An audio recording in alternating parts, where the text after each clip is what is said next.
Hello, welcome to ஒரு news பல views.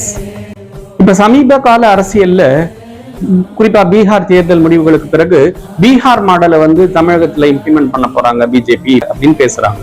Bihar மாடலை எப்படிங்க தமிழகத்துல இம்ப்ளிமெண்ட் பண்ண முடியும்? பீகார் மாநிலத்துல கள நிலவரமே வேற. அங்க என்டிஏ தேசிய ஜனநாயக கூட்டணி நிதிஷ்குமாரோடு சேர்ந்து தேசிய ஜனநாயக கூட்டணி ஒரு பக்கமும், ஆர்ஜேடி காங்கிரஸ் அதாவது லாலு பிரசாத் யாதவோட ஆர்ஜேடி கட்சியும் காங்கிரஸ் கட்சியும் ஒரு புறமும் தேர்தலை சந்திச்சாங்க. நிதிஷ்குமாரோட ஜேடியுவும் பிஜேபியும் ஏறக்குறைய சம பலத்துல தான் இருக்காங்க. வாக்கு சதவீத அடிப்படையில ஏறக்குறைய ஒரு 2-3 வாக்குகள் தான் வித்தியாசம் இருக்கும். இங்க அப்படி கிடையாது. பாரதிய ஜனதா பாரதிய ஜனதா மட்டுமல்ல, காங்கிரஸ் கட்சியும் தேசிய கட்சிகளுக்கே 3 அல்லது 4% தான். இப்ப பாரதிய ஜனதாக்கு கொஞ்சம் ஏற்றம் இருந்தாலும் ஒரு 6 அல்லது 7% தான் அவங்களோட வாக்கு சதவீதம். 30% ஏடிஎம்கேக்கு இருக்கு.